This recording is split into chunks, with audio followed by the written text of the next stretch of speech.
Ce qui est caractéristique aujourd'hui du marché, de manière générale, c'est que le consommateur n'a besoin de rien, sauf s'il en a envie. Donc déjà, la notion d'envie devient au cœur de l'attente des consommateurs. Et l'envie des consommateurs peut changer et peut amener à des arbitrages de consommation. Ce dont j'avais envie hier n'est pas forcément ce dont j'ai envie demain. Et c'est la différence qu'il y a majeure aujourd'hui, c'est que le consommateur fait des arbitrages de consommation différents. L'autre point qui est lié aussi en partie à l'abondance des réseaux sociaux, l'accélération de l'information et sa diffusion, c'est l'obsolescence rapide des concepts.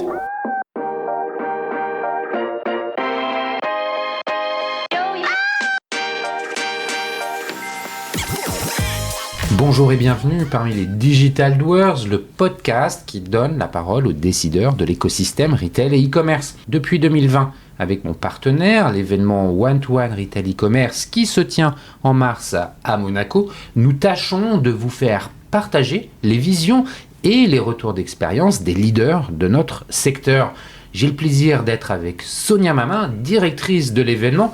Alors bonjour Sonia, peux-tu nous présenter le One-to-One en quelques mots ? Bonjour Cyril, le One-to-One Retail e-commerce réunit depuis 2011 la communauté des décideurs de l'écosystème à Monaco pendant 3 jours et à huis clos. Le concept est simple, ce sont des rendez-vous business entre prestataires de solutions et les C-level, agrémentés de moments de networking.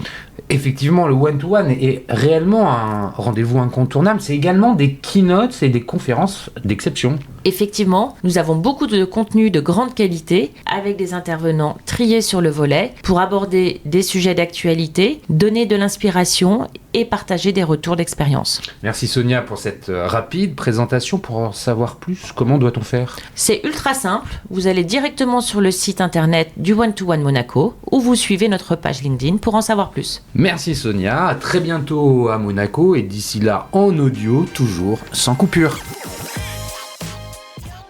Bonjour, je suis ravi de vous retrouver pour cet épisode où nous allons entrer de plein pied dans le commerce spécialisé en compagnie d'un invité qui incarne à la fois la vision stratégique et l'expérience terrain. En effet, j'ai le grand plaisir de recevoir André Torgman. Vous allez le découvrir, André est un acteur incontournable du secteur avec 2 casquettes complémentaires. D'une part, il est le président de Procos, la fédération des enseignes de commerce spécialisées. Quelques chiffres sur Procos, plus de 310 enseignes représentant 35% du chiffre d'affaires du commerce spécialisé en dehors des grandes surfaces alimentaires, soit 750 000 emplois et 100 milliards d'euros de chiffre d'affaires. D'autre part, André est un entrepreneur passionné et dirige Du Bruit dans la cuisine, une enseigne dédiée à l'art culinaire avec 4 univers, épicerie, art de la table, ustensiles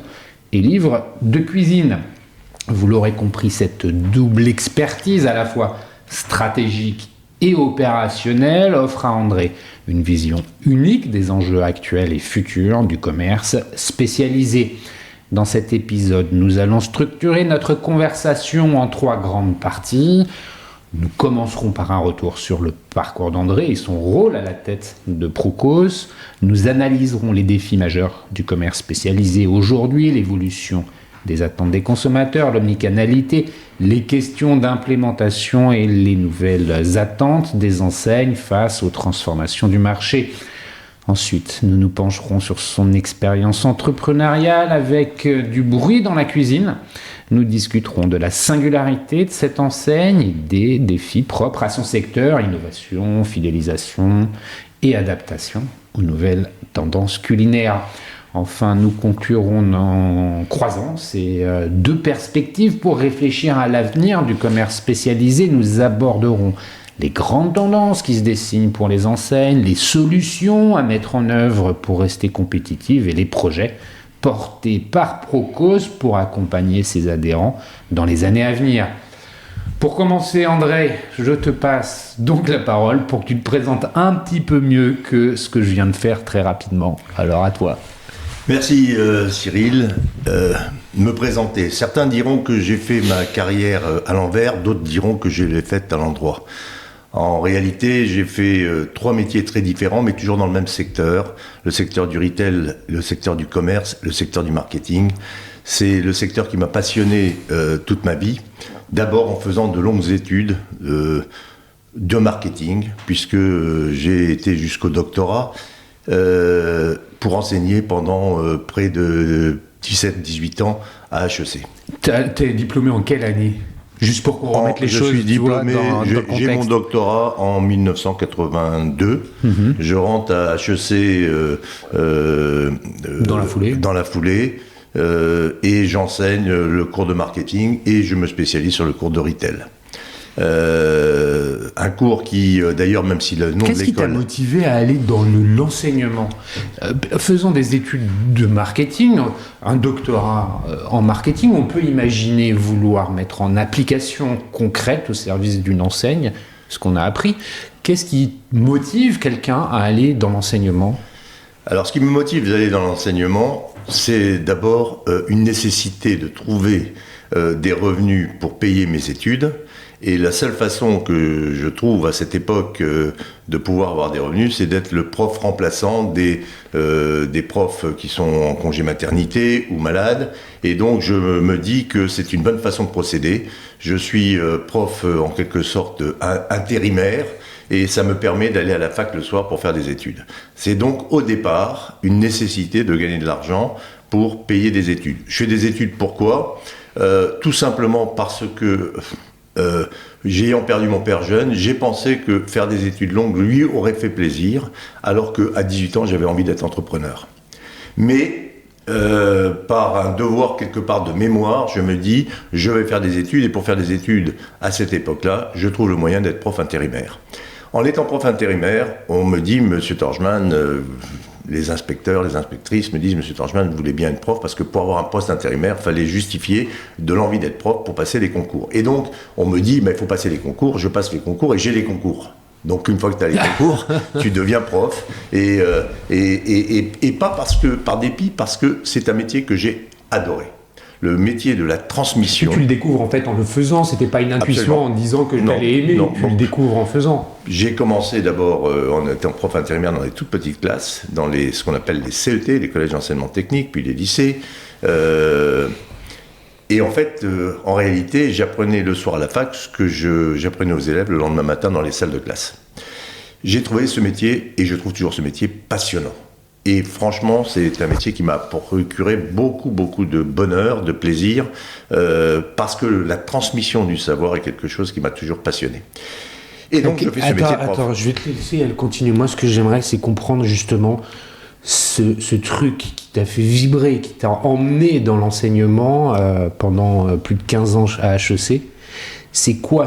Parce que tu as commencé à le dire, mais je voudrais aller plus loin. C'est le contact avec les étudiants, c'est le retour, c'est la matière. C'est quoi plus que la transmission? Qu'est-ce que tu ressens en fait? Un peu comme un acteur qui joue une scène. C'est formidable de rentrer dans une classe, d'avoir à délivrer un message et de s'assurer que 100% des personnes qui sont dans la salle vont le comprendre. Et d'identifier parmi les élèves ceux qui ont plus de difficultés que d'autres et comment tu vas réussir à les mettre au même niveau que les autres. Et ensuite, c'est vrai que la satisfaction que tu as, c'est quand tu vois la progression des élèves. Et je crois d'ailleurs que d'une manière générale, que ce soit d'ailleurs dans l'entreprise ou à l'école, il y a toujours un travail de transmission et de pédagogie à faire. C'est la pédagogie qui fait réussir aussi les entreprises.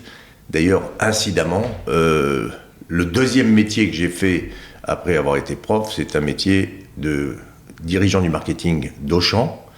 Et ce qui m'a fait probablement faire un travail qui a porté, c'est pas tant que je connaissais le marketing, c'est que j'avais été prof.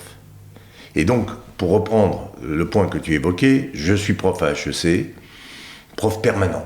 Prof permanent, ça veut dire ce que ça veut dire, c'est-à-dire que tu es permanent à HEC et il n'y a aucune raison d'en sortir. D'abord parce que l'école est bien, les élèves sont intéressants, les cours sont passionnants et ça t'ouvre des accès formidables au monde académique. Et un jour, où j'ai 44 ans ou 45 ans, je regarde les profs qui ont 20 ans de plus que moi et je me dis, est-ce que j'ai envie de ressembler à ces personnes dans 20 ans ? C'était quoi l'image qu'elle t'envoyait? L'image de au début, quand tu es prof, tu crées, tu innoves, tu construis des nouveaux cours. Et puis au bout d'un certain temps, tu répètes tes cours.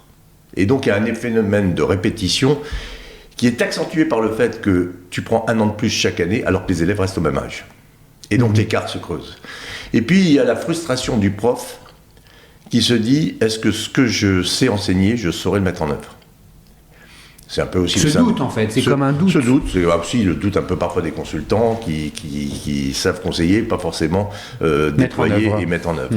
Et donc je me dis à 44 ans, je me dis, alors que tout va bien, alors que je suis au summum, que j'ai les étoiles sur ma veste, que j'aime ce métier, que ça me procure du plaisir, je me dis, peut-être faudrait-il anticiper et aujourd'hui mettre en œuvre ce que tu apprends aux autres.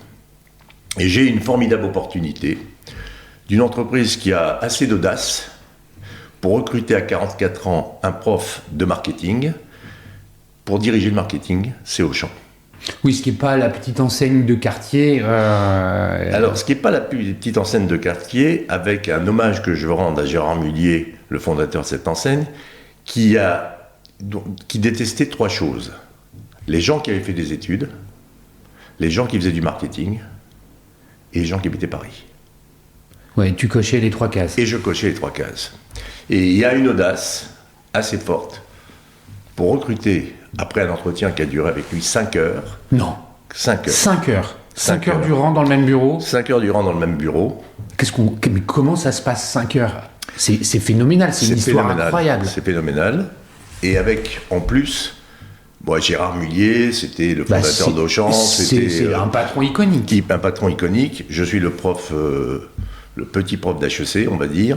Je passe 5 heures avec lui. c'est-à-dire que HEC, c'est pas la petite école, on est d'accord. Mais pour lui, c'est pas forcément le bon diplôme. Non, mais tu viens pas de nulle part, il sait d'où tu viens. Il passe 5 heures avec moi, et en plus, il me dit à la fin de l'entretien... Là, t'es dans le Nord. Dans le Nord. Et à la fin de l'entretien, il est 20 heures, il n'y a plus personne dans les bureaux. Il me dit, comment vous rentrez? Je lui dis, par le train. Il me fait, je vous raccompagne à la gare. Et moi, je pensais qu'en réalité, il me raccompagnait à la gare parce que c'était sur son chemin. En réalité, il habite à 30 mètres de son bureau. Il a sorti de sa voiture, il m'a raccompagné à la gare. Et il m'a dit, merci pour le temps que vous m'avez consacré. Et je dois dire que je suis resté assez scotché et ça m'a donné envie de rejoindre cette entreprise qui, encore une fois, allait accueillir quelqu'un qui n'était pas passé par le parcours classique de chef de rayon, chef de département, directeur de magasin. C'est pas un peu aussi la marque du groupe Mullier que de faire rentrer ou donner sa chance aux gens au profil atypique? Qui commence chef de rayon. Qui commence chef de rayon. Pas à 44 ans, n'ayant jamais géré un rayon. C'était une... Il t'a testé pendant 5 heures. Il a voulu... Surtout. Il m'a testé surtout. Il m'a dit une phrase qui m'a marqué. Il m'a dit, vous réussirez parce que vous êtes simple. Et c'est peut-être... la différence, c'était que j'exprimais avec des mots simples des choses qui pouvaient être conceptuelles, mais avec des mots simples. C'est là où tu dis, en fait, c'est ta casquette de prof qui t'a servi. Et c'est la casquette de prof qui m'a servi. Ensuite, rentrer dans une entreprise où tu n'as pas été chef de rayon, chef de département, où tu n'as pas fait tes classes avec les autres, et où tu viens parachuter tout d'un coup comme directeur du marketing d'Auchan, ça interpelle. Alors, ça interpelle ceux qui disent on a peut-être enfin quelqu'un qui connaît le marketing, et ça interpelle aussi les autres qui disent il n'a jamais vu un rayon, il ne saura même pas faire du marketing dans une boîte comme ça. Il va rester dans sa tour d'ivoire, et voilà. Et en fait, je me suis donné 100 jours pour où ça passe, où ça casse. Et ces 100 jours, c'était les 100 jours avant le passage à l'an 2000, qui a été à l'époque donc un là, passage 99, important. On est en 99, c'est la question que j'allais te poser. On est en 99. Et là, je dis, il y a le passage en l'an 2000. C'est un événement à l'époque. Ouais. Et je me dis, on va faire quelque chose qui est totalement atypique. Et on va faire 100 jours de promotion non-stop avec une promotion par jour et une résolution chaque jour. Et la promotion, c'est l'agressivité commerciale, et la résolution, c'est le mieux vivre en l'an 2000. Et donc, je vais avec une certaine audace proposer ce qui ne s'était jamais fait à l'époque, 100 jours de promotion non-stop sur tous les médias pour préparer mieux vivre en l'an 2000. Et les 100 jours précédant le passage à l'an 2000 étaient ce qu'on construisait dans les 100 résolutions pour vivre mieux en l'an 2000, qui bâtissait ce qu'on appelle derrière un projet de marque qui était Auchan, l'apporteur de solutions pour mieux vivre.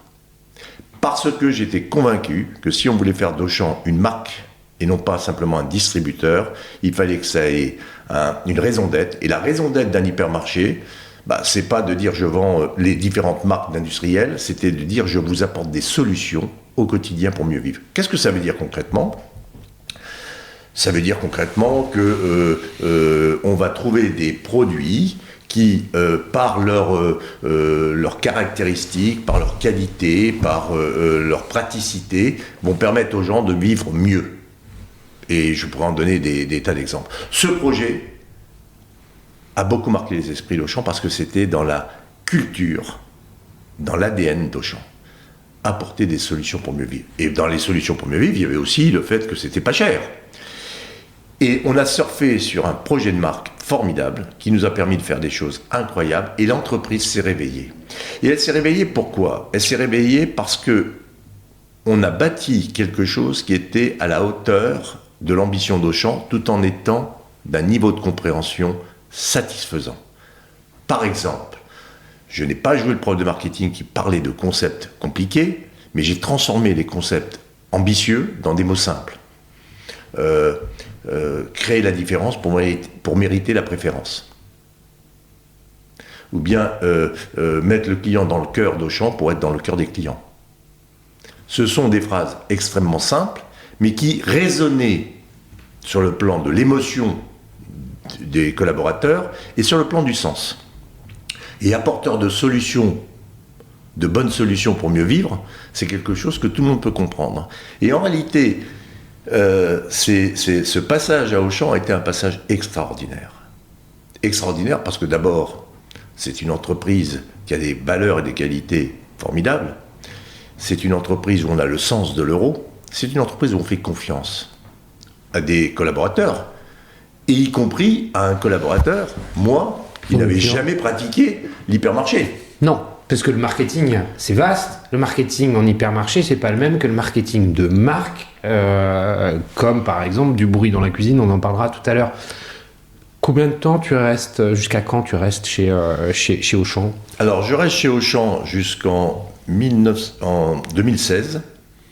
En 2016, et juste avant 2016, 5 ans avant 2016, donc autour de 2011-2012, je me dis que transformer l'hypermarché ne peut pas se faire de l'intérieur et qu'il faut créer des concepts à l'extérieur de l'hypermarché, les faire fonctionner, les régler et les réimporter dans l'hyper. Tu peux donner un exemple ? Le bazar. Le bazar, par exemple, c'est tous ces produits non alimentaires du bazar. Et j'ai toujours dit d'ailleurs, je comprends pourquoi on appelle ça le bazar, parce qu'on n'y comprend rien. Et je dis, le bazar n'est pas assez moderne chez Auchan, et il faut créer quelque chose qui soit un peu plus moderne. Et j'ai l'idée de dire, en fait, les gens, ce qu'ils veulent, c'est des produits à petit prix, mais qui sont extraordinaires. Et je crée un concept qui s'appelle Little Extra. Des prix petits pour des produits extraordinaires. Et ce concept, je le crée avec l'idée qu'une fois que le concept sera réglé, ça, en interne chez Auchan. En interne chez Auchan. Juste avant, et à l'époque c'était assez révolutionnaire, je crée une alternative au hard discount en créant un concept qui s'appelle le safe discount. Et le safe discount, c'était le vrac, avec un côté qui était plus économique, plus pratique et plus ludique. Et pourquoi je crée le vrac ? Parce que dans mes visites d'hypermarché ou de supermarché, et en particulier, j'ai un souvenir d'un hypermarché à Lens que nous visitons, et avec lesquels j'amène d'ailleurs l'agence de pub. Alors, t'imagines l'agence de pub avec les gens qui descendent avec leur Porsche sur le parking de l'hyper, et je leur dis, il va falloir que vous compreniez ce qu'est le monde de l'hypermarché, le monde des gens qui ont peu de moyens, pour que vous adaptiez aussi vos concepts publicitaires à ce monde-là. Et là, on descend à Lens, et là, on voit des gens qui, en fait, passent en caisse, et ils ont un budget, 12 €, et ils arrêtent à 12 €. Les produits, ils ne prennent pas les autres. Et on voit des gens qui sont assez désœuvrés, des gens qui sont un peu obèses, etc. Et je dis, voilà aussi la réalité des choses. Et ça m'a amené à considérer qu'il fallait faire un concept qui ne soit pas paupérisant pour des gens qui n'avaient pas forcément les moyens. Et tu n'as pas les moyens forcément de t'acheter le paquet de café de 250 grammes en 3e semaine du mois. Mais tu as besoin de 50 grammes pour finir le mois. Ou tu n'as pas les moyens de t'acheter les pâtes ou le riz ou le sucre dans les gros paquets et qu'il te faut prendre la quantité que tu souhaites. Et puis tu as aussi des gens qui vivent seuls et qui n'ont pas besoin forcément d'un paquet de 250 grammes, etc. etc. Et puis tu as l'écologie qui fait, mais pourquoi payer l'emballage voilà. Et donc on crée le self-discount. Le self-discount, je convainc Auchan de dire, il ne faut pas le mettre au fond du magasin comme le quartier des pauvres, il faut le mettre à l'entrée du magasin et tout le monde doit passer et traverser le self-discount. Et ils acceptent cette idée et on fait le self-discount. Et ce self-discount connaît un rapide succès qui nous amène à déployer, pour une organisation comme Auchan, à une rapidité incroyable puisqu'on ouvre plus de 10 self-discounts par mois. On inonde le marché français, ça va à l'international. Et ça, c'est pour moi une énorme récompense parce que je me dis, en fait, le directeur du marketing qui a compris que Auchan se faisait déposséder de parts de marché par les hard discounters, réinvente quelque chose qui n'est pas uniquement les marques distributeurs ou les premiers prix, mais qui réinvente quelque chose qui est moins paupérisant pour répondre aux besoins de gens qui n'ont pas les moyens financiers de pouvoir s'acheter les produits de marque. Et c'était une énorme satisfaction de voir, en quelque sorte, que le directeur du marketing ne dit pas uniquement « voilà ce qu'il faudrait faire », mais qui prend en charge la mise en œuvre de ce concept lui-même avec une équipe de gens assez fous pour le suivre. Alors ça, c'est en fait finalement l'asset avec laquelle tu vas partir aussi de chez Auchan pour aller à la retraite, parce que ça commence à devenir l'heure, non ? Alors juste avant ça, et c'est comme ça que ça se passe aussi, le président d'Auchan me dit « Ah, c'est bien ce qui a été fait avec le self-discount ». Et assez bêtement, je lui réponds « Ouais, mais il faudrait faire autre chose ». Évidemment, il me dit « T'as une idée ?» Et je lui réponds « Non, mais je peux y réfléchir ». Et bien, il me dit « Reviens avec une idée ». Et alors là, je me dis, il m'a dit « Reviens avec une idée », je reviens avec une idée. C'est là où je reviens avec l'idée de Little Extra. En lui disant, ce qu'on a fait sur les produits alimentaires dans le self-discount, pourquoi on ne reproduirait pas un concept un peu innovant, un peu novateur, qui s'appellerait Little Extra, et qu'on déploierait dans les hyper une fois qu'on l'a réglé à l'extérieur. Quand tu dis ça, c'est créer une enseigne à part. On a créé une enseigne à part, j'ai créé des magasins à côté, j'ai tout géré from scratch, et on a une enseigne qui doit exister, qui pourrait exister par elle-même, mais pour moi, la fonction au départ de l'enseigne, c'est qu'elle réintègre l'hypermarché pour réinventer l'hypermarché. Parce que ma conviction, c'est qu'il faut réinventer l'hypermarché, mais on ne saura pas le faire de l'intérieur parce qu'il y a des tas de barrières organisationnelles qui sont là. Mais si tu le fais à l'extérieur et que tu le réimportes, ça marche. Mais là, je dois dire que je me suis quand même heurté au sujet des grosses organisations. C'est-à-dire que les grosses organisations n'aiment pas que quelqu'un crée à l'extérieur pour réimporter ce qu'elles auraient dû faire elles-mêmes.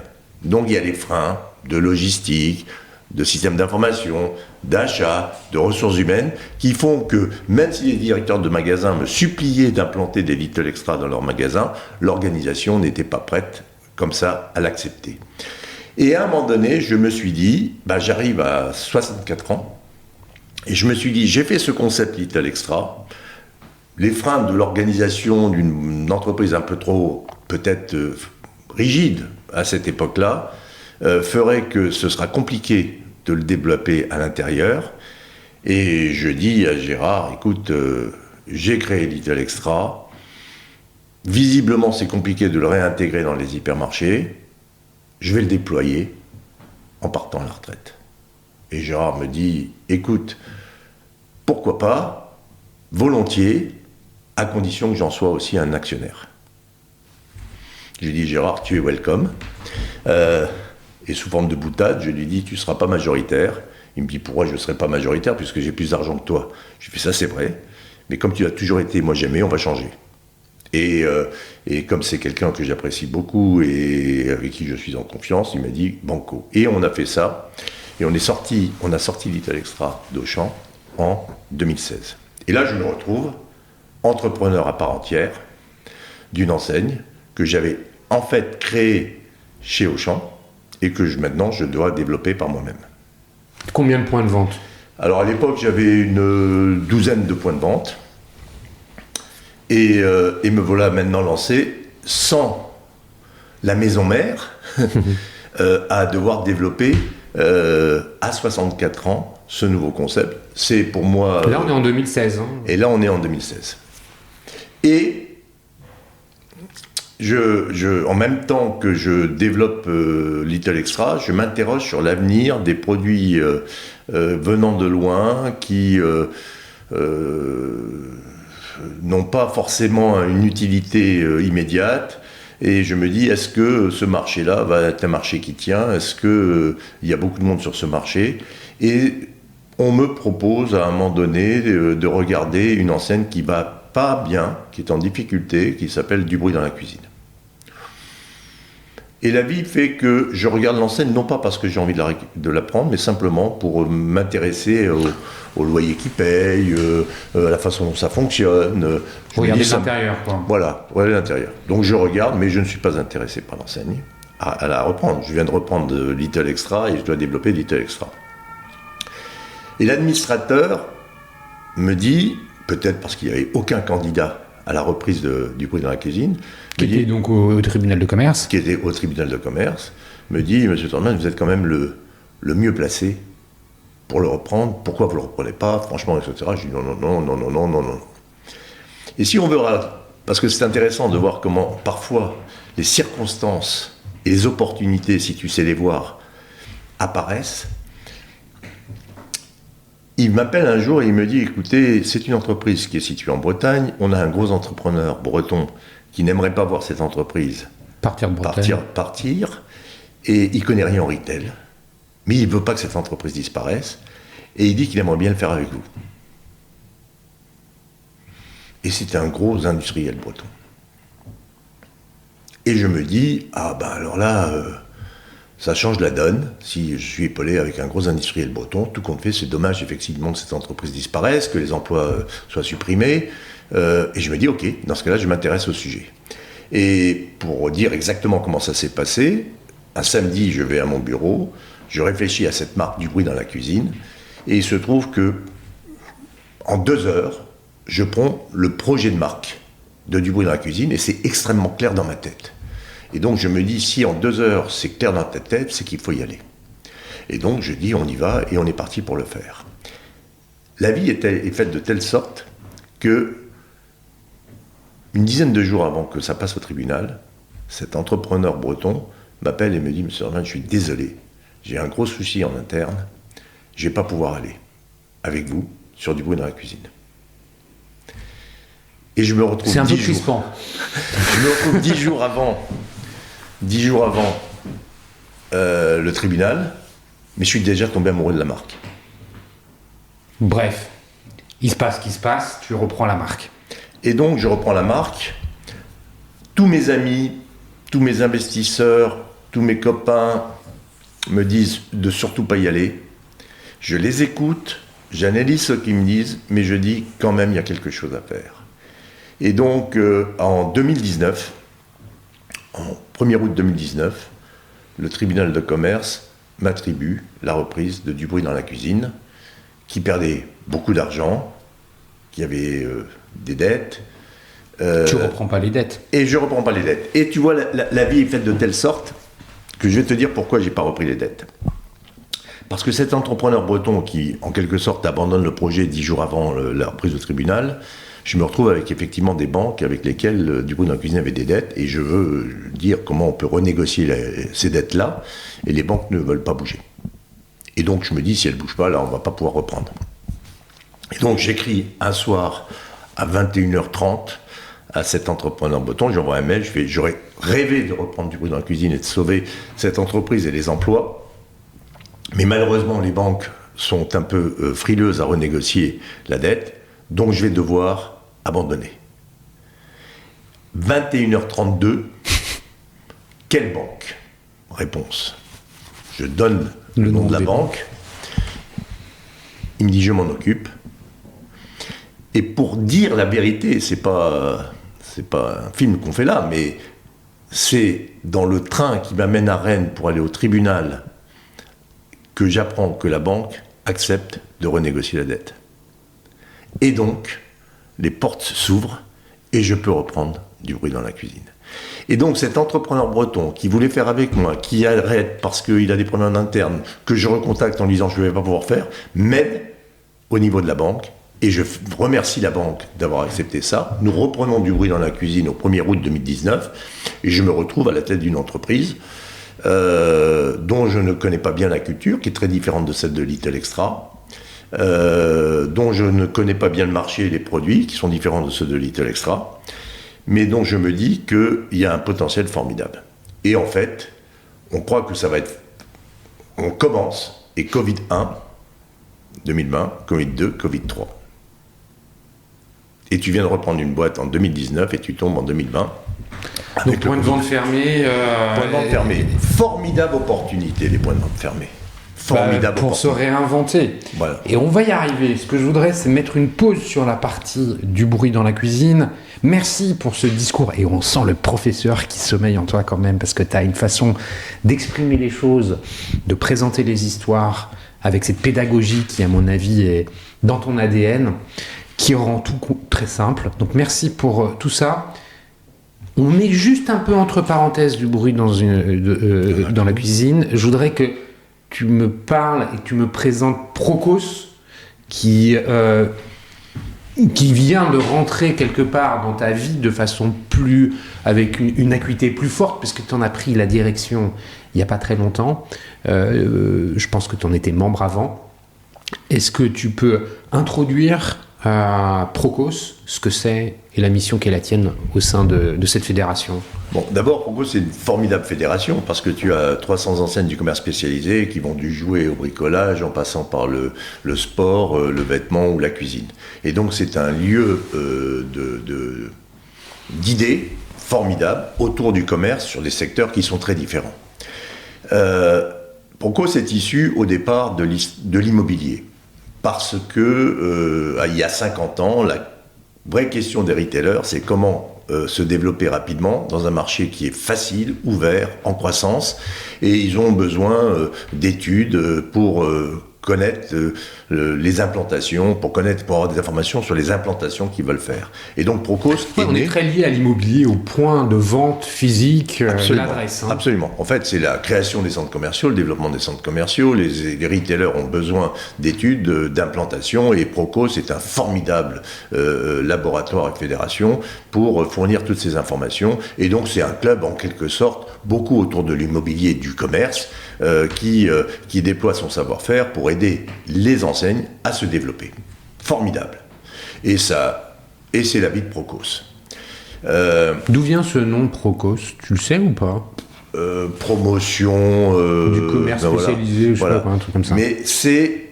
la vraie fonction, c'est une fonction beaucoup immobilière au départ. C'est aussi une fonction ensuite qui a bougé de la promotion immobilière à la défense des enseignes par rapport à un élément important dans leur compte d'exploitation qui est le loyer.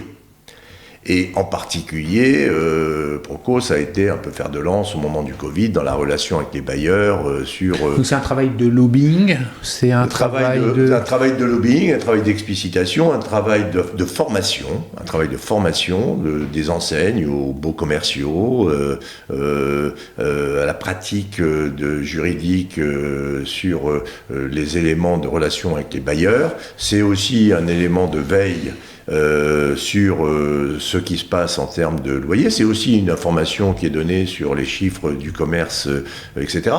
Mais on sent qu'à un moment donné, ça a été le développement, à un autre moment, ça a été la défense des intérêts des retailers, en particulier sur un point essentiel qui est ce qu'on appelle le taux d'effort, c'est-à-dire le poids des loyers sur le chiffre d'affaires des enseignes.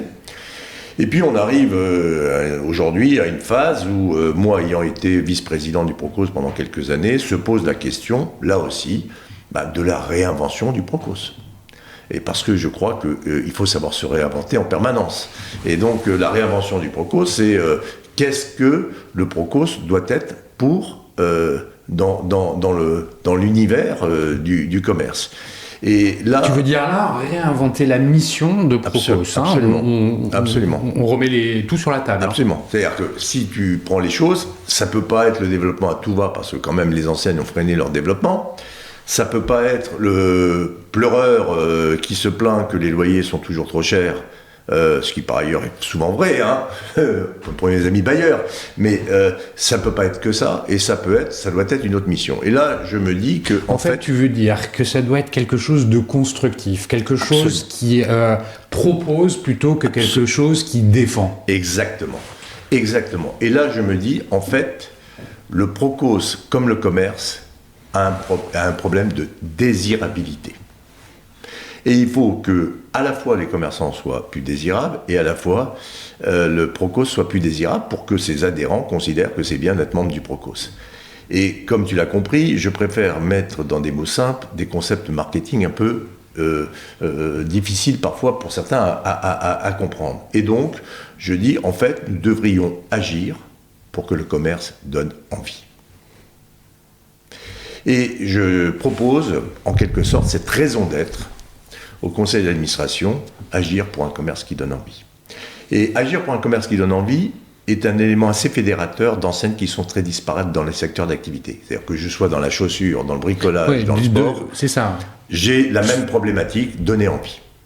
Et parce que, je précise, pour les auditeurs, Procos réunit 310 adhérents, ou quelque chose comme ça, couvrant toutes les catégories de commerce spécialisé en dehors de la grande distribution alimentaire, c'est-à-dire à la fois le magasin de cosmétiques, le vendeur de chaussures, d'habillements, de produits spécialisés, quels qu'ils soient. Absolument. Il faut donc une raison d'être qui soit transversale et qui fédère tout le monde. Et cette raison d'être, le conseil d'administration trouve que c'est une piste très intéressante pour nous. Et me dit, mais puisque tu l'as proposé, ce serait bien que tu fasses. Et donc j'ai dit, écoutez, ok, et donc j'ai pris la présidence du Procos sur cette raison. Là, on est en quelle année ? Là, on est en juin 2024. Voilà. Donc, c'est-à-dire, il y a un peu plus de 6 mois. Un peu plus de 6 mois. À l'enregistrement de cet épisode.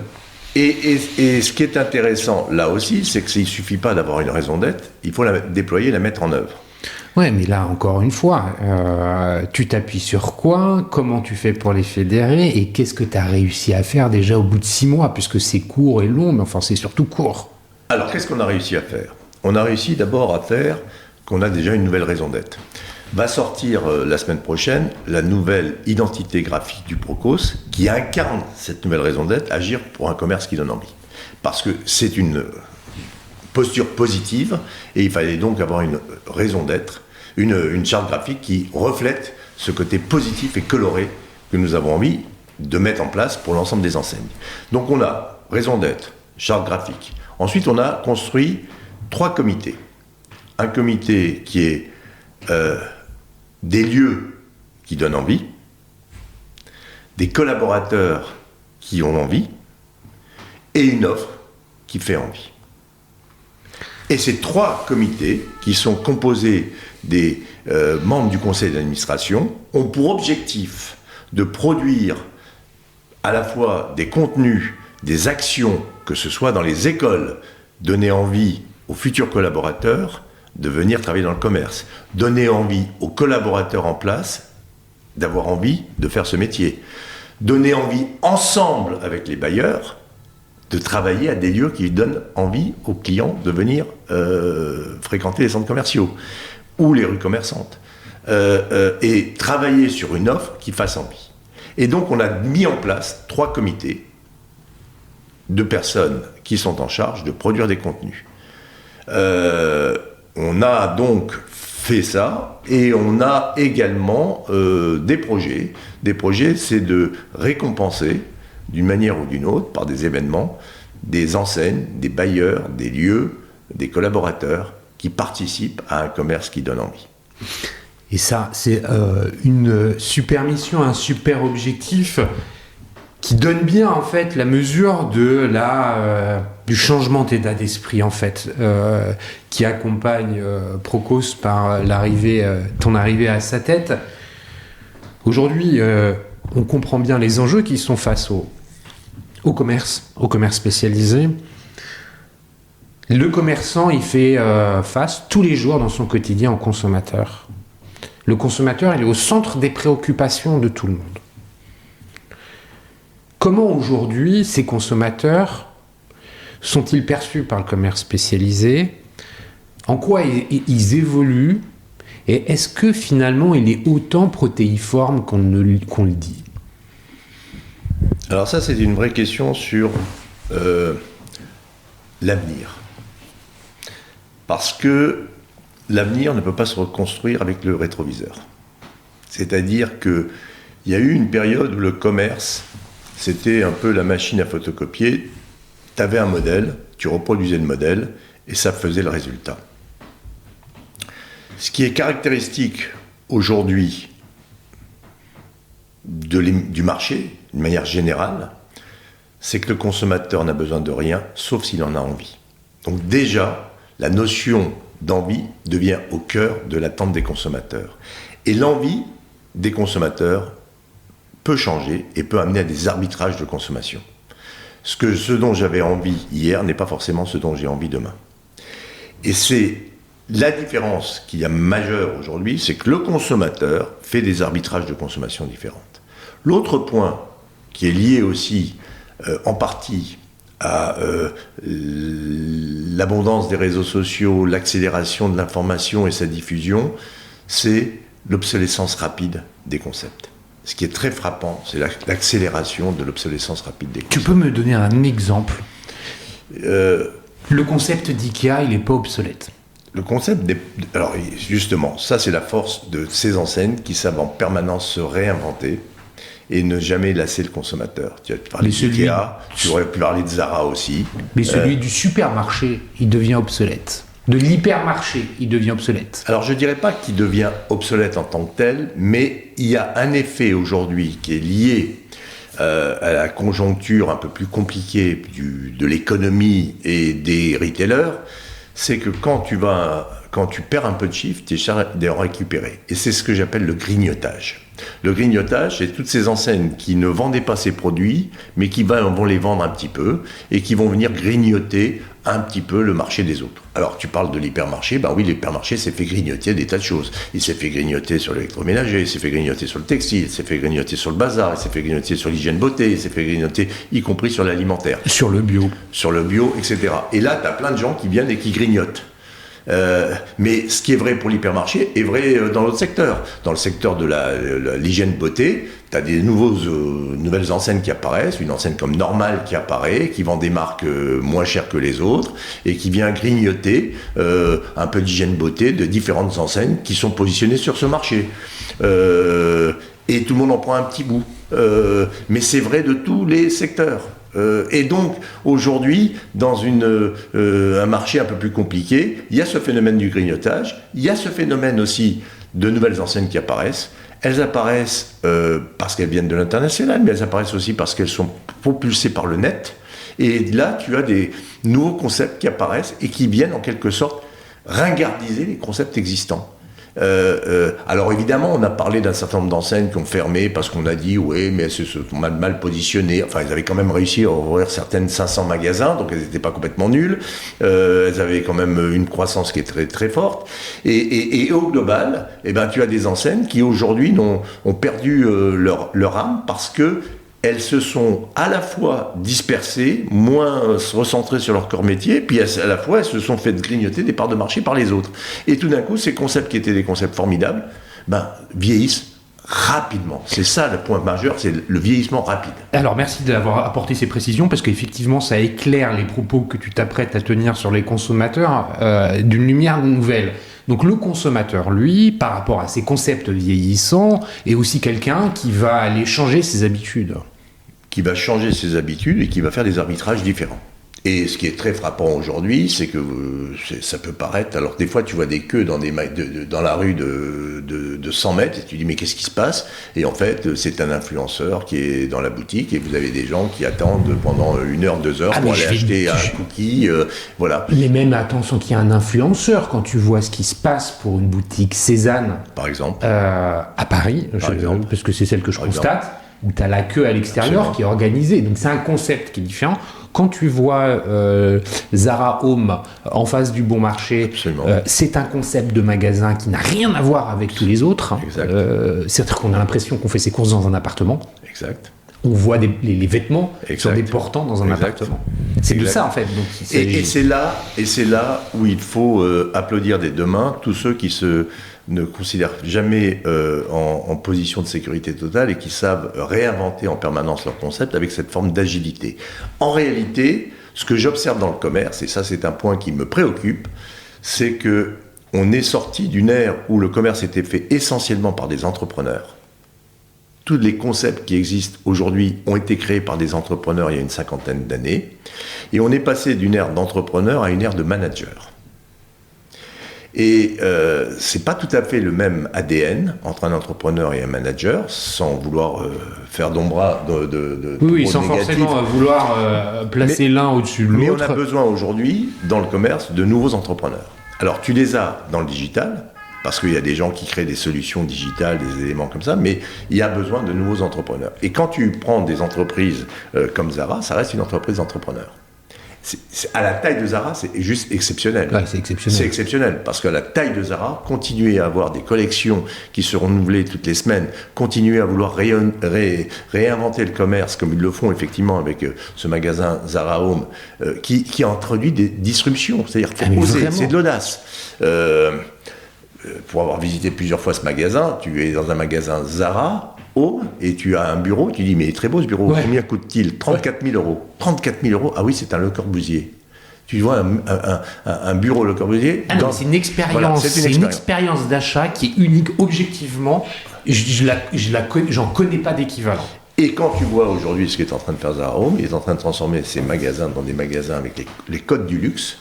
Et je peux te dire qu'il est dans les codes du luxe, des grandes marques de luxe, alors qu'il vend des produits à des prix beaucoup plus, évidemment, abordables. Premium, on veut pas premium. Donc la vraie notion, c'est la notion de réinvention. Et là... Et ça, c'est poussé par les changements d'attitude de consommateurs? C'est poussé par... Alors, tu as pour moi deux phénomènes qui conduisent à devoir se réinventer.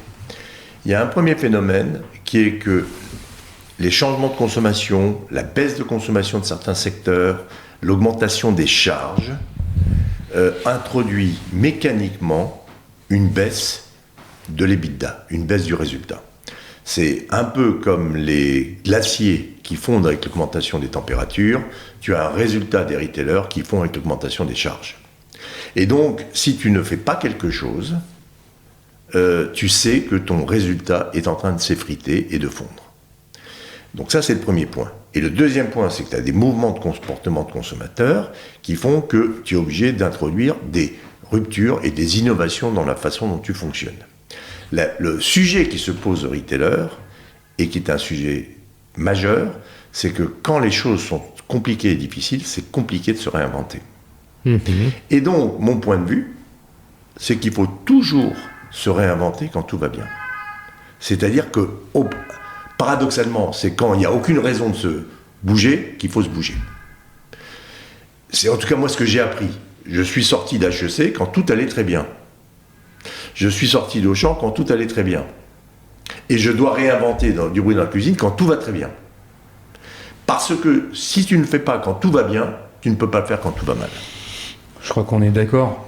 Pour aller toujours dans le secteur de l'ameublement, il y a un parce qu'on parlait de Zara Home, c'est-à-dire la version des produits d'intérieur qui se mélange avec les collections de vêtements. Un autre acteur français, pour le coup, lui, il va pas bien, il a du mal à se réinventer, c'est Maisons du Monde. Ça, finalement, va dans le sens de tes propos. ou quand ça va bien, il faut se réinventer. Dans cette façon de se réinventer, je te disais, est-ce que les consommateurs changent? Oui. Est-ce que la concurrence amène aussi les gens, les enseignes à se réinventer? Et là, je pense à la concurrence asiatique au travers du digital. Derrière tout ça, comment tu perçois les choses? Là, on est peut-être plus sur la fast fashion, on est peut-être plus sur des produits à faible valeur ajoutée. Je ne crois pas qu'il y ait une semaine où on n'entend pas parler de ce que raconte Chine, de Chine et Temu. Enfin, il n'y a pas une semaine où on n'entend pas ça. En disant que ça a un impact sur le commerce de centre-ville. Comment tu perçois les choses par rapport à ça? D'abord, il y a une sorte d'ambiguïté. Au moment où tout le monde dit qu'il faut sauver la planète, de plus en plus de consommateurs viennent acheter ces produits qui ne sont pas des contributeurs à sauver la planète. Cette semaine, il a été publié que Shein est l'entreprise et la marque, entre guillemets, mais c'est pas une marque, disons Shein, est l'endroit où les consommateurs français dépensent le plus d'argent dans le fashion. Voilà. Oui, mais on peut porter des jugements de valeur. Alors il y a le jugement de valeur sur l'équité économique du mode de fonctionnement de Chine par rapport aux autres. Ça, c'est même pas discutable. C'est pas équitable. Et puis il y a tous ces consommateurs qui, en fait, dans un contexte de vie qui n'est pas facile pour des tas de raisons, vie politique, vie personnelle, vie économique, etc., ont besoin de se faire des petits plaisirs. Et en fin de compte, c'est un peu la façon pour peut-être une partie des consommateurs de compenser la morosité globale de leur vie par ces achats de petits produits. C'est un autre phénomène. Nous, on comprend tout ça et on voit tout ça, mais on prend un raisonnement à l'opposé avec du bruit dans la cuisine. Où là, on vend des produits de marque, avec une histoire, souvent des entreprises qui ont 150, 200 ans, qui sont très majoritairement en France,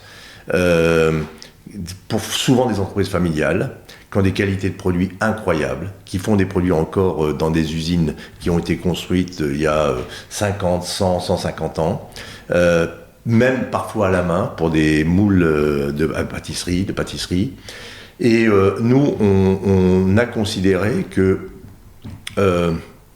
on devait défendre ces marques qui à la fois font le partie du patrimoine économique de la France, mais qui aussi contribuent au mieux cuisiner des Français. Parce que quand tu as une poêle qui coûte certes plus cher, mais qui est réchappable, c'est-à-dire que dans 10 ans, tu nous la retournes au magasin, on te la rend neuve et tu peux repartir pour 10 ans, c'est à la fois une qualité de cuisson qui n'est pas comparable avec le reste, mais c'est aussi une durabilité qui est formidable pour la consommation. Et donc, face à ce marché, nous, on n'est pas parti pour concurrencer dans le sens de l'escalade ces produits à bas prix. On est là pour satisfaire des produits de qualité sur un patrimoine français. Et toute la difficulté aujourd'hui du marché qui est le nôtre, c'est de pouvoir exister en étant un multimarque. Car il y a un point qu'il faut... Attends, je vais te couper. Tu vas y arriver. Moi, je voudrais juste qu'on reprenne l'histoire, parce que et on repassera sur Procos après. Mais c'est important que là, à ce moment de l'épisode, tu nous racontes la suite de la reprise à la barre du tribunal de commerce de Rennes du bruit dans la cuisine, pas en t'étendant sur le truc, mais en nous présentant finalement la situation à la reprise. Et comment tu décris la feuille de route, tu écris la feuille de route qui t'emmène de 2020 à aujourd'hui et à être en capacité, comme tu as commencé à le faire, à tenir les propos que tu viens de tenir sur nous, on est distributeurs de produits qui sont... En fait, tout ça, c'est parce qu'il y a eu tout un plan avant. C'est pour ça que je me suis permis de te couper. Pour qu'on comprenne bien quelle était la situation de départ et comment tu as écrit la feuille de route. Tu reprends une entreprise, enfin on te donne les clés de l'entreprise le 1er août 2019. 1er août 2019, tu sais même pas qui est en vacances, qui est pas en vacances. Tu sais même pas quels sont les collaborateurs qui ont été repris ou pas, car les plans de reprise font que parfois un collaborateur qui habite le nord de Paris n'est pas repris, mais un collaborateur du sud de Paris est repris, et pourtant le magasin qui est celui que tu as exploité, c'est celui du nord, et donc tu te dis comment je vais faire avec tout ça. Tu reprends une entreprise qui a été un peu abîmée par une histoire de redressement judiciaire, par des collaborateurs qui se sentent un peu malheureux, perdus, etc., par un repreneur qui est parisien, qui fait un métier un peu différent, et tu as certainement dans la tête des collaborateurs 1000 questions et 1000 questions de doute sur qu'est-ce qui va leur arriver. Là, tu as combien de personnes? On reprend à peu près 200 personnes de Du Bruit dans la cuisine. Combien de points de vente? Et on reprend 19 points de vente. Répartis un peu sur toute la France. Sur toute la France. Sur toute la France. Le chiffre d'affaires à ce moment-là? Le chiffre d'affaires à ce moment-là, c'est à peu près une vingtaine de millions d'euros. Tu es obligé de mettre de l'argent pour reprendre? Alors c'est là où en fait on a été assez bon, c'est que on avait un certain nombre de stocks qu'on a pu vendre et qui ont créé la trésorerie parce qu'on le reprend en août 2019. Les fournisseurs d'ailleurs, et je les remercie, ont fait confiance. C'est-à-dire que peut-être par mon histoire, ils nous ont pas obligés à payer au cul du camion comme on dit, et ils nous ont fait le crédit nécessaire pour qu'on puisse entamer. On fait une bonne année 2019, c'est-à-dire qu'on sort du résultat, et d'ailleurs on verse pour la première fois de la participation aux salariés du Bruit dans la cuisine, alors qu'ils n'en avaient jamais touché en 20 ans d'exploitation. Ça donne du courage. Qui a créé cette enseigne? Une famille, la famille Lafosse, bretonne, qui avait fait un travail remarquable, de gens qui sont des indépendants, enfin des commerçants indépendants, franchisés. Et M. Lafosse, que je n'ai pas connu, a créé ce concept fortement inspiré d'un concept aux États-Unis qui s'appelle William Sonoma. Malheureusement, M. Lafosse décède assez vite, Mme Lafosse reprend, se fait ensuite épauler par des nouveaux actionnaires, mais des difficultés font que c'est tombé. Mais franchement, coup de chapeau d'abord à la famille Lafosse d'avoir créé ce concept. Et mon sentiment, c'est de dire maintenant comment on fait en sorte que ce concept ne passe pas à la trappe et disparaisse. Donc on a compris ce que tu avais récupéré. Heureusement, pas trop de dettes, pas besoin de mettre beaucoup d'argent dans l'entreprise. Des salariés qui nécessitent d'être motivés. On comprend, après être passé par une procédure de RJ, qu'il faille remotiver tout le monde. Finalement, une première année de transition qui se finit pas trop mal. Là, qu'est-ce que tu écris là? Qu'est-ce que tu racontes? Comment tu finalement tu formalises la vision qui est la tienne pour cette marque, et comment tu la partages finalement à l'ensemble des salariés de cette entreprise, parce qu'ils sont au cœur de cette transformation et de cette croissance. Évidemment, il y avait plusieurs options. Il y a une première option, ce qui est de dire on fait 2 enseignes, Little Extra et Du Bruit dans la cuisine. Il y a une deuxième option qui est de dire on transforme les Little Extra en Du Bruit dans la cuisine. Il y a une troisième option qui on transforme les Du Bruit dans la cuisine en Little Extra. Et moi je dis on va se donner un peu de temps et on va conserver dans un premier temps nos 2 savoir-faire. Et ce qu'on a, et c'est pour ça qu'on réussit aujourd'hui, c'est que Du Bruit dans la cuisine avait des qualités formidables, qui n'étaient pas les mêmes que les qualités formidables de Little Extra. Little Extra avait une qualité d'agilité, de créativité, d'innovation, de tests rapides. Et Du Bruit dans la cuisine avait un côté un peu plus institutionnel, un peu plus posé, un peu plus analytique, un peu plus structuré. Je me trompe, ou il y avait aussi un asset de marque plus fort pour Du Bruit dans la cuisine? Il y avait un asset de marque plus fort pour Du Bruit dans la cuisine, qui à mon avis était surtout sur un marché qui est un vrai marché, qui est le marché de la cuisine.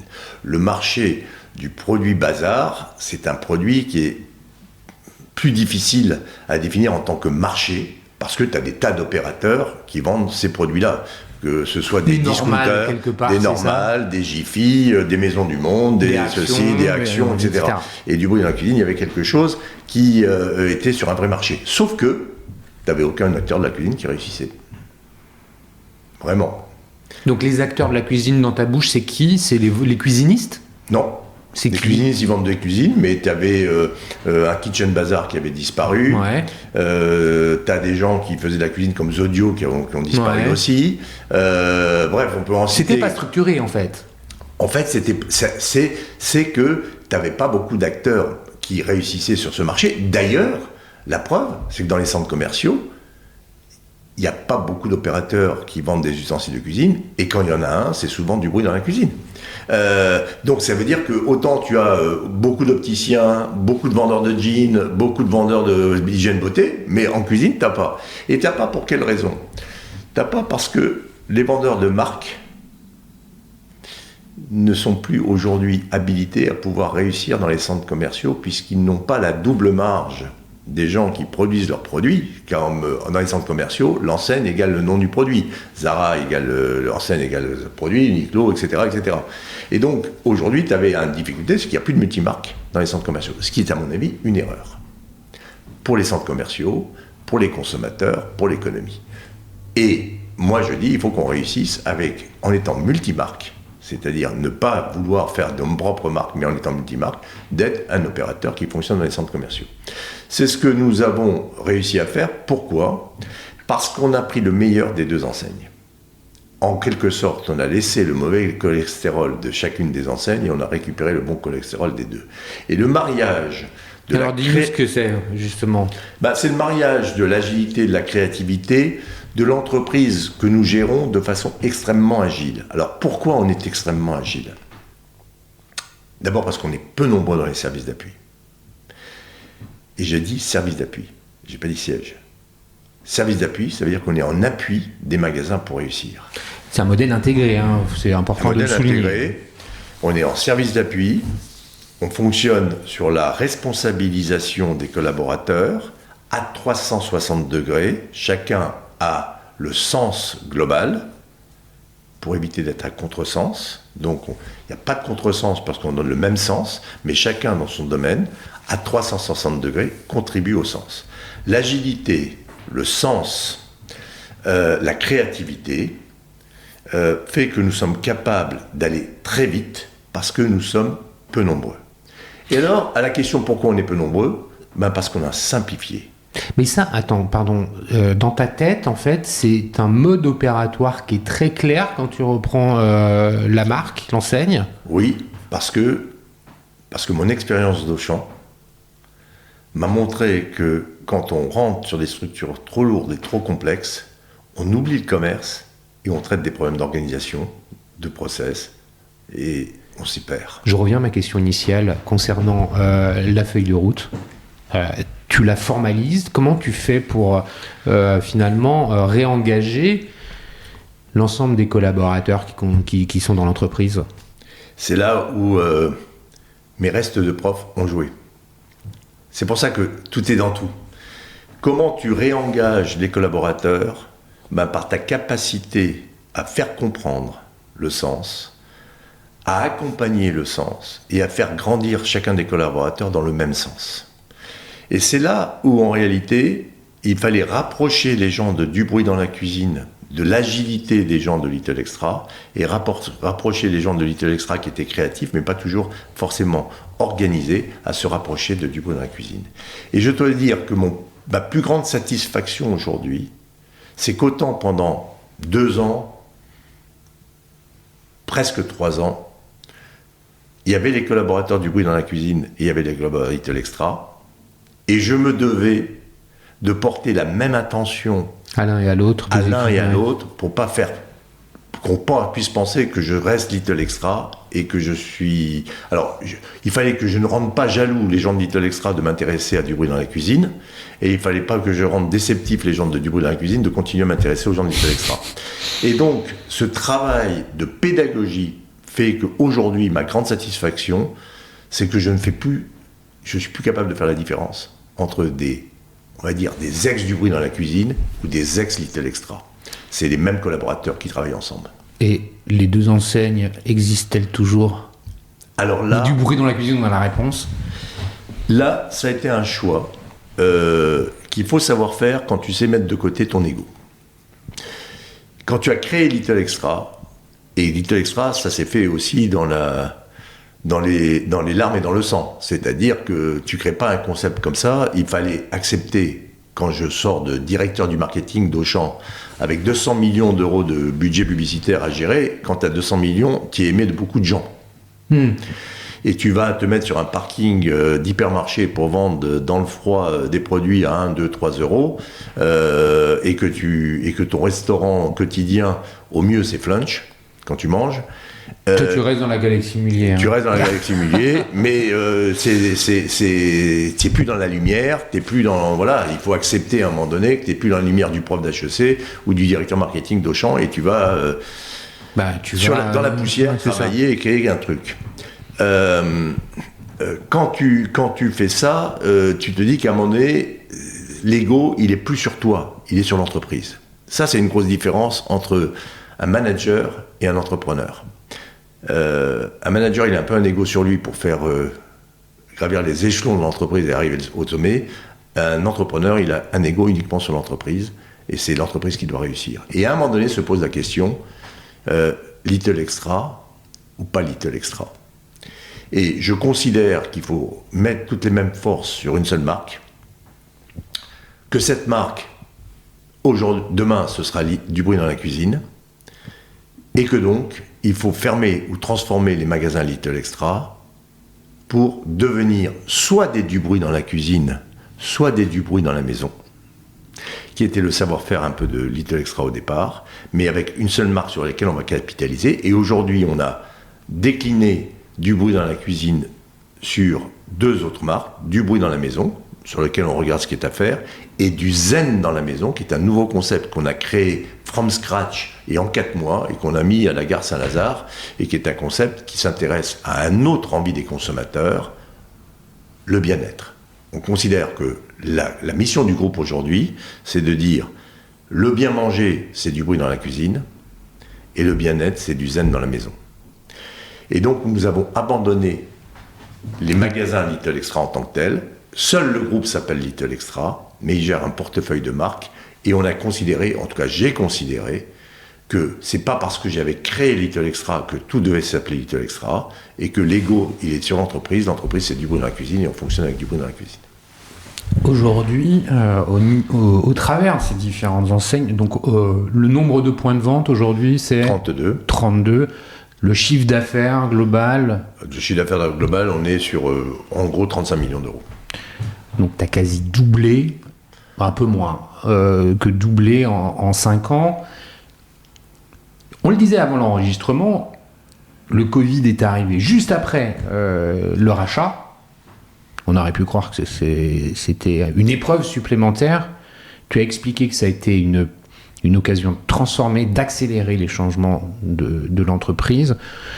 Si je te dis ça, c'est pour poser la question aujourd'hui de ce qu'est l'omnicanalité chez du bruit dans la cuisine, puisque c'est un sous-jacent finalement aux transformations liées au Covid, j'imagine. Alors, c'est un point essentiel de la transformation qu'on est en train de faire.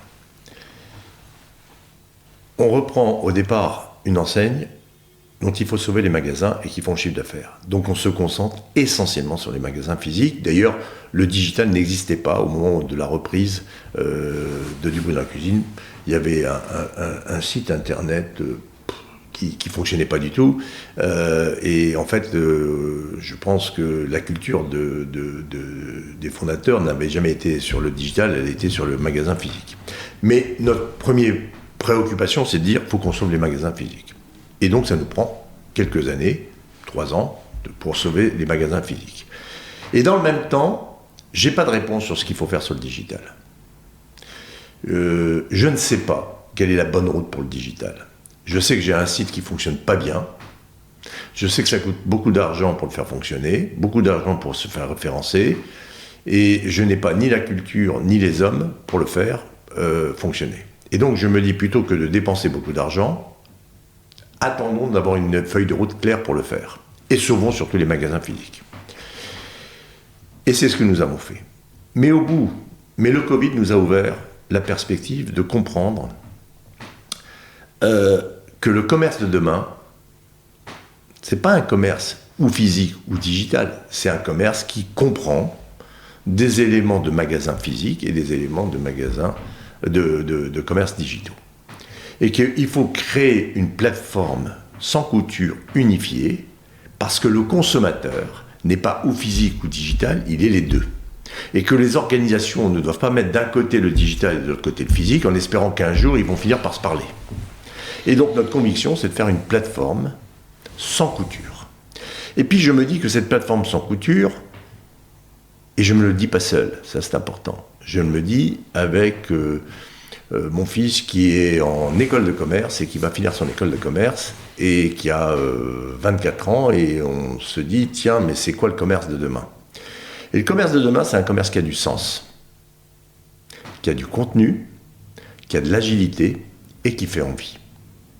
Et je me dis que le marché de la cuisine est un marché où on peut avoir du sens. Le sens de bien manger, de faire plaisir, de se distraire en cuisinant. Et puis je me dis que toutes ces émissions de cuisine qui sont en prime time sur les chaînes, c'est qu'il y a bien une raison. Et puis je me dis que tous ces gens qui photographient à chaque fois qu'il y a un plat qui tombe sur une table, qui se met sur une table, de le photographier pour l'envoyer à je ne sais qui, ça a du sens. Et donc je me dis, il faut créer une constellation de solutions digitales qui permettrait de pouvoir unifier un commerce physique et digital. Et en 2021, fin 2021, une application de recette de cuisine qui s'appelle Yumiam est en redressement judiciaire. Et on me dit, est-ce que ça peut vous intéresser ? L'application ne marchait pas depuis 8 mois, donc je ne savais même pas à quoi ça ressemblait, parce que je n'avais jamais vu fonctionner. La boîte était évidemment en redressement judiciaire. Et je me dis la chose suivante, soit on la reprend et on n'arrivera jamais à la faire fonctionner, puis on aura perdu, soit on la reprend et ça nous fait gagner 5 ans, ou 6 ans, ou 10 ans, sur la culture culinaire autour des applications de recettes de cuisine. Et là, je me permets un commentaire pour expliquer ou apporter finalement des explications à cette stratégie. C'est toi qui me l'as expliqué avant qu'on enregistre. La conviction qui est la tienne est de créer un contenu autour de l'expérience d'achat, contenu qui va venir apporter quelque chose de supplémentaire au consommateur et finalement légitimer, justifier les produits et les actions de vente qu'il y a dans un écosystème complet qui est donc à la fois produit et contenu. C'est un peu ça, hein ? C'est tout à fait ça. Et on reprend cette application de recettes de cuisine Yumiam, de façon assez intéressante d'ailleurs, puisqu'on était le seul opérateur de magasins physiques contre tous les jeunes startups du digital, et on arrive quand même à l'emporter à la barre du tribunal. Et je reprends Yumiam, et on comprend ce qu'est une application de recettes de cuisine. On est en 2022. Début 2022. Et là, on reprend cette application de recettes de cuisine qui nous fait faire un pas majeur en avant, c'est-à-dire qu'on dit maintenant, il faut créer notre laboratoire ou notre cuisine où on va tourner des recettes de cuisine. Donc on a créé au-dessus de nos bureaux un local qui se libérait à 130 mètres carrés, où on a installé une énorme cuisine pour faire des battles et où on tourne tous les jours des recettes de cuisine qu'on poste sur notre Insta du bruit dans la cuisine. On a plus de 160 000 followers et tout d'un coup on devient un producteur de contenu, de recettes de cuisine qui viennent contribuer à justifier la vente d'ustensiles de cuisine. Alors juste un petit aparté, parce qu'on s'y trouve justement dans cet appartement et dans cette cuisine. Merci André d'ailleurs, au passage, de me recevoir pour enregistrer ici. Parenthèse refermée. Et donc, on apprend avec ça la création de contenu, on se crée une communauté. Cette communauté, elle poste des recettes, elle fait des blogs. Ces blogs, aujourd'hui, on les associe sur le site internet avec ce contenu. On a des newsletters qui ont du sens. Et tout d'un coup, ça devient une enseigne qui, globalement, intègre la création de contenus qui ont du sens, la vente d'ustensiles de cuisine qui ont aussi du sens, et ceci sans couture et au même endroit. Tu peux me rappeler, finalement, la nouvelle mission de Procos ?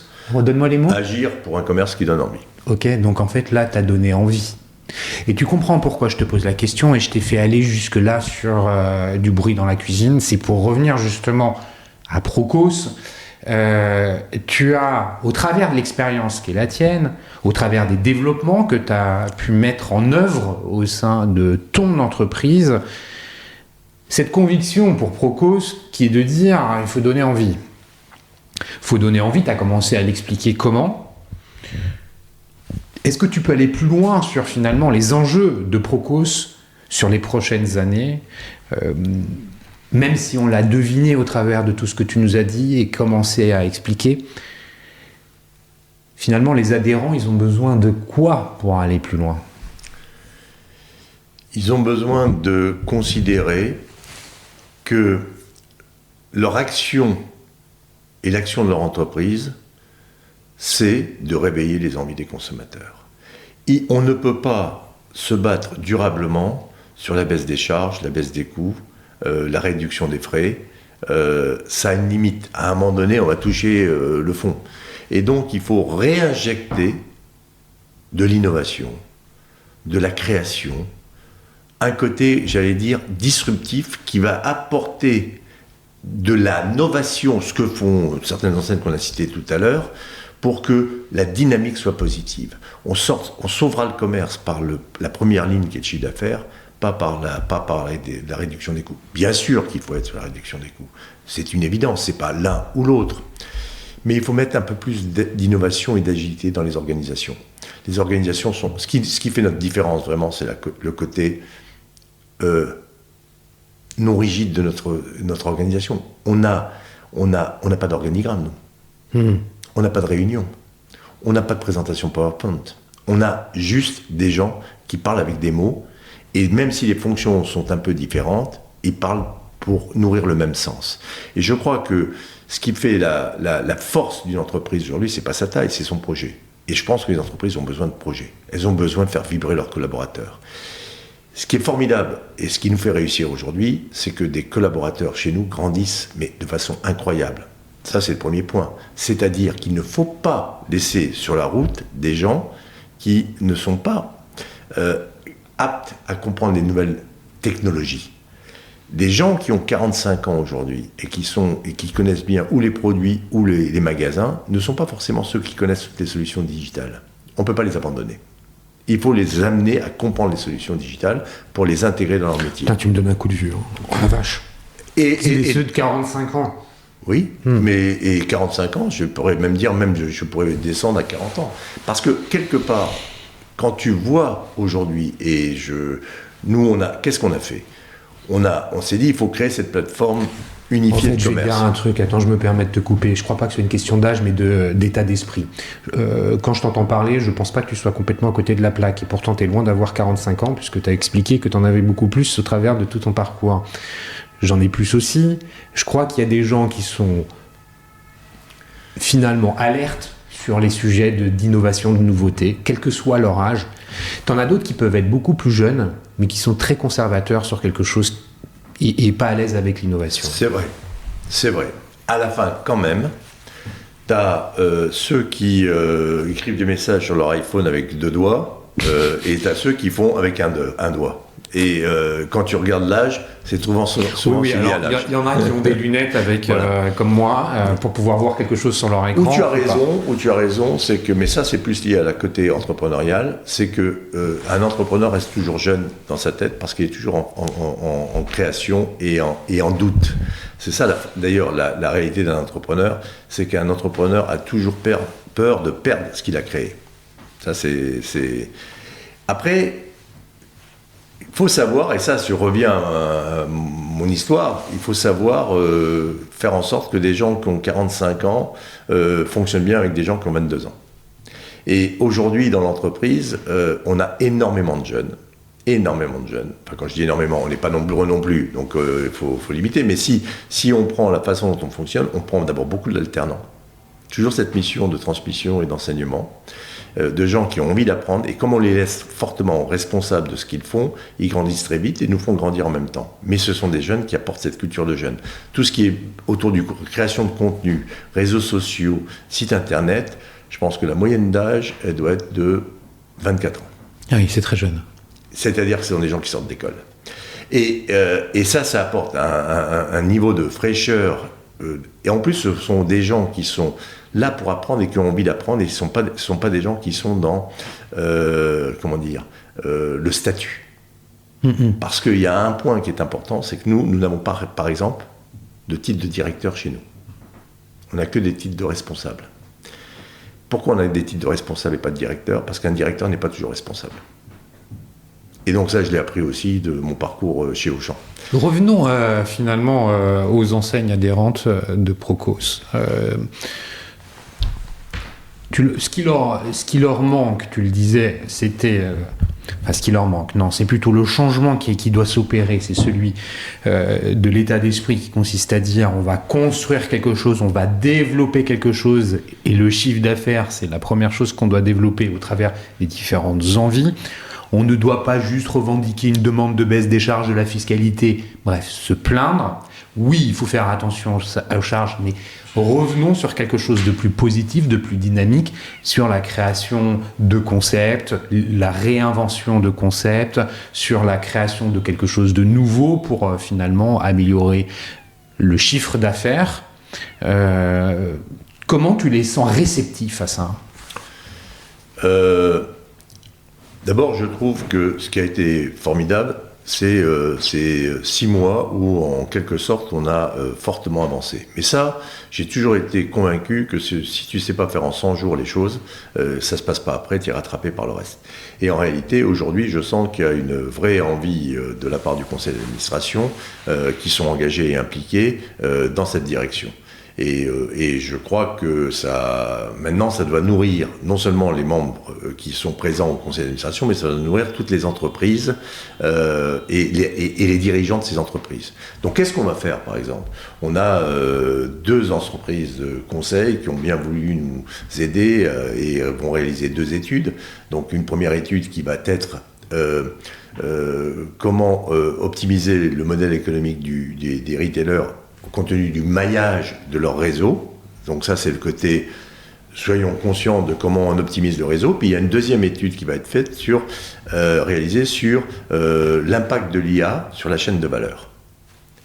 Et là, tu as 2 éléments qui sont toujours très importants pour moi. C'est un pied sur la réalité du modèle économique et un pied sur le devenir de la chaîne de valeur. Et donc ces 2 études sont 2 études qui vont nous faire réfléchir. Et là aussi, la pédagogie va intervenir. C'est-à-dire qu'au lieu d'être dans un top-down du genre « je vais vous dire moi ce qu'il faut faire », c'est comment on va associer les dirigeants d'entreprise à une réflexion commune sur l'intégration de l'IA. Quelle expérience ceux qui ont fait de l'intégration de l'IA en tirent ? Qu'est-ce qui est bon ? Qu'est-ce qui n'est pas bon ? Qu'est-ce que ça pose comme question ? Etc. Et c'est ça qui fait avancer les choses. C'est pas de dire « je te dis ce qu'il faut faire », c'est « réfléchissons ensemble sur ce qu'il faudrait faire ». Et je pense que... moi, j'ai été extrêmement nourri et impressionné par un salon, le One-to-One à Monaco. Je vous promets que je ne lui ai pas demandé de dire ça. Merci, merci André, parce que tu le sais bien, le One-to-One est partenaire de ce podcast depuis plus de 5 ans maintenant. Vas-y, je te laisse continuer. Je voudrais dire là-dessus une chose. Moi, j'ai été au One-to-One. J'ai fait 2 fois et ça va faire la 3e fois cette année que j'irai au One-to-One. La première fois, j'ai été, comme je te l'ai dit tout à l'heure, donc ça remonte à 3 ans, j'y étais en disant qu'est-ce qu'on doit construire autour des solutions digitales. Et je ne connaissais pas ces solutions digitales. D'abord, j'ai été impressionné par la qualité des pitchs des entreprises qui présentent. Le pitch, c'est la phrase qui est dans leur stand. Il y a une phrase, ça dit ce que ça fait, et les gens ont une capacité à t'expliquer en 3 minutes qu'est-ce qu'ils apportent comme solution pour que tu fasses un meilleur commerce. Que ce soit dans les stocks, que ce soit dans le CRM, que ce soit dans le site internet, etc. Et j'ai trouvé qu'il y avait un vrai savoir-faire de gens qui étaient dans une bonne dynamique d'entrepreneurs, des nouveaux entrepreneurs, des entrepreneurs du digital et du commerce.